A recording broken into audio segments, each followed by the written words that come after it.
Praise the Lord. जय मसीह के. हालेलुया. देवाच्या पवित्र नावाला धन्यवाद देतो. आभार मानतो, उपकार मानतो. देवाने सुंदर असे दिवस दाखविला आहे. हालेलुया.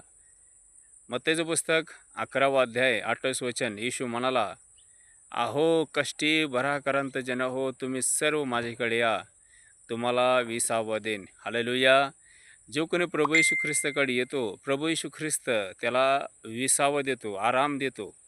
हालेलुया. आरोग्य देतो, क्षमा करतो, दया करतो, सर्व पापाचा क्षमा करतो. हालेलुया. तारण करतो आणि सारोकले जीवन देतो. हालेलुया. कारण प्रभू येशू ख्रिस्त स्वतः म्हणाला, स्वर्गातला आणि पृथ्वीला सर्व अधिकार मला दिलेला आहे, तुम्ही जाऊन शिष्य करा. हालेलुया. स्वर्गातला आणि पृथ्वीला सर्व अधिकार देवाने येशूला दिला आहे. हालेलुया. विश्वास करा, कारण प्रभू येशू ख्रिस्त जगाचा उद्धार करता आहे. प्रभू येशू ख्रिस्त जगाचा मुक्तिदाता आहे. हालेलुया. प्रभू येशू ख्रिस्त माणसाचा धर्म नाही, जीवन परिवर्तन करतो, मन परिवर्तन करतो आणि सारोगलं जीवन देतो. हालेलुया. विश्वास करा. Praise the Lord. जय मसीह के.